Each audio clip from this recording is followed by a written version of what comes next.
UP board के कक्षा 11 के संस्कृत का अध्ययन करने वाले छात्र इस चैनल को लाइक, शेयर एवं सब्सक्राइब करें तथा स्टडी चैट के लिए स्क्रीन पर दिए गए नंबर से जुड़ें अथवा नीचे दिए गए डिस्क्रिप्शन बॉक्स के लिंक के माध्यम से जुड़ें।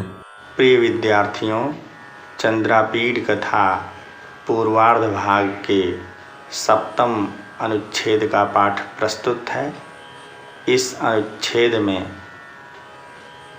वृद्ध शबर के अत्याचार से वैशंपायन शुक के पिता के भयभीत होने का वर्णन है। अंतरिते च शबरसेनापतौ सजीर्ण शबरः पिबन्निवस्माकम् आयुंषि तं वनस्पतिं सुचिरम आमूलात् अपश्यत्। अर्थात अंतरिते च शबर सेनापतौ, शबर सेनापति के भीलों के सेनापति मातंगक के अंतरिते छिप जाने पर, आँखों से ओझल हो जाने पर, अर्थात जब शबर सेनापति मातंगक बहुत दूर चला गया, आँखों से ओझल हो गया, तब सजीर्ण शबरः पिबन्निवस्माकम् आयुंषि, सजीर्ण शबरः वह वृद्ध भील, पिबन्निवस्माकम् आयुंषि अस्माकम आयुंषि आयु को, पिबन्यु पीता हुआ सा, तम वनस्पतिम उस वनस्पति को, वृक्ष को, शाल्मली वृक्ष को, सुचिरम देर तक, आमूलात मूल से, जड़ से, अपश्यत अर्थात जड़ से ऊपर तक देखा। अथ तम पादपम आरुह्य, इसके पश्चात तम पादपम उस पादप पर, वृक्ष पर, पादैः पिबती थी पादपः जो पादों से अर्थात पैरों, जड़ों से जल पीता है, उसको पादप कहते हैं।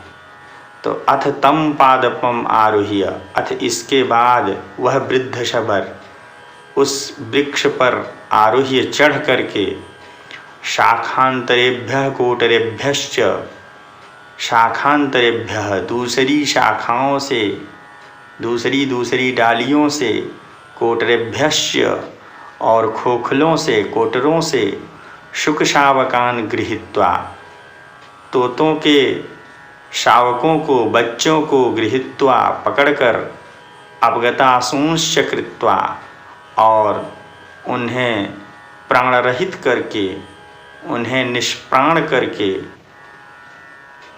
क्षितौ पृथ्वी पर, अपातयत गिरा दिया।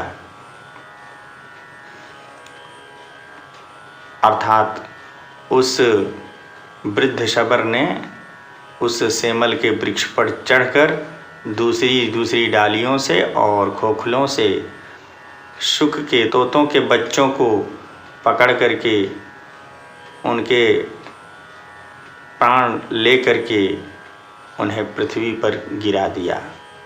तातस्तु तम महांतम प्राणहरम उपप्लवम आलोक्य मरण भयात उद्भ्रांत तारकाम दृशम इतस्ततो दिक्षु विक्षिपन् स्नेह परवशः मद्रक्षणाकुलः पक्ष संपुटेन आच्छाद्य क्रोड विभागेन माम अवष्टभ्यतस्थौ। तातस्तु तम महांतम प्राणहरम उपप्लवम आलोक्य, और तात अर्थात पिता, वैशंपायन के पिता, तम महांतम उस महान अर्थात अत्यधिक बड़े, बहुत बड़े, प्राणहरम प्राणों को हर लेने वाले, जानलेवा, उपप्लवम उपप्लव को, विपत्ति को, आलोक्य देख करके, मरण भयात मरने के भय से, मृत्यु के भय से, उद्भ्रांत तारकाम चंचल तारकों वाली, चंचल पुतलियों वाली, दृशम दृष्टि को, आँखों को, इतस्ततो इधर उधर, दिक्षु विक्षिपन दिशाओं में डालते हुए,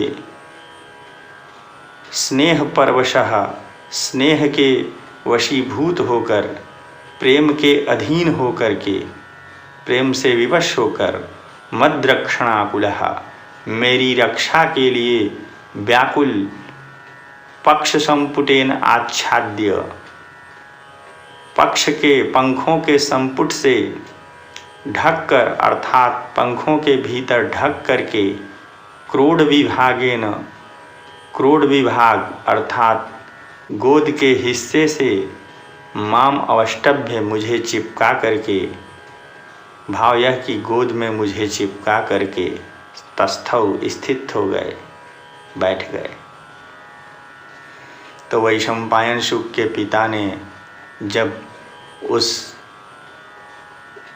अत्यधिक बड़ी जानलेवा विपत्ति को देखा, अर्थात वृद्ध शबर द्वारा किए गए उत्पात को देखा, तो मृत्यु के भय से भयभीत हो गए और उनके आँखों की पुतलियाँ अत्यंत चंचल हो उठीं।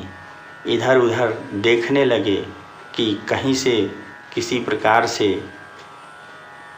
इस विपत्ति से निकलने का अवसर प्राप्त हो जाए।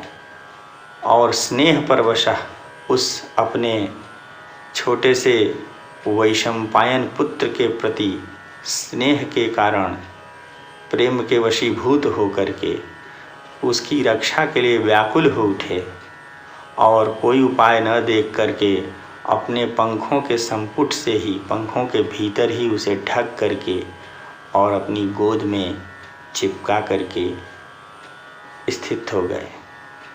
तो इसमें एक पिता के द्वारा अपने पुत्र की रक्षा के लिए जो व्याकुलता है और विपत्ति से जो भय है, उन दोनों की अत्यंत मार्मिक अभिव्यक्ति बाणभट्ट ने की है। इस अनुच्छेद से संबंधित प्रश्न इस प्रकार हो सकते हैं। अस्य गद्यांशस्य पुस्तकम लेखकस्य च नाम लिखत। उत्तर होगा अस्य गद्यांशस्य पुस्तकम कादम्बरी सारभूता चंद्रापीड कथा अस्ति, लेखकस्य बाणभट्टः अस्ति। प्रश्न है स्नेह परवशः मद्रक्षणाकुलः पक्ष संपुटेन आच्छाद्य क्रोड विभागेन माम अवष्टभ्य तस्थौ। इस रेखांकित अंश का हिंदी अनुवाद कीजिए। उत्तर है स्नेह परवशः,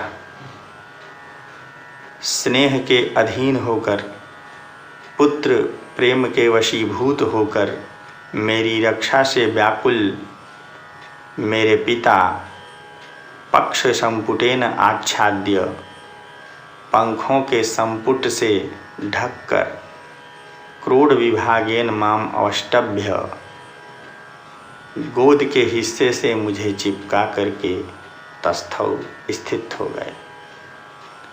प्रश्न है जीर्ण शबरः किम अपश्यत। उत्तर है जीर्ण शबरः तम वनस्पतिम सुचिरम आमूलात् अपश्यत।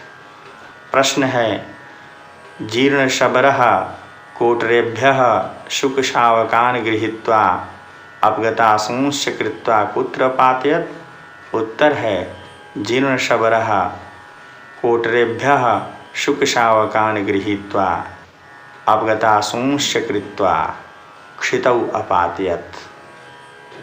प्रश्न है जीर्ण शबरः कान अग्रहीत। उत्तर है जीर्ण शबरः शुकशावकान् अग्रहीत।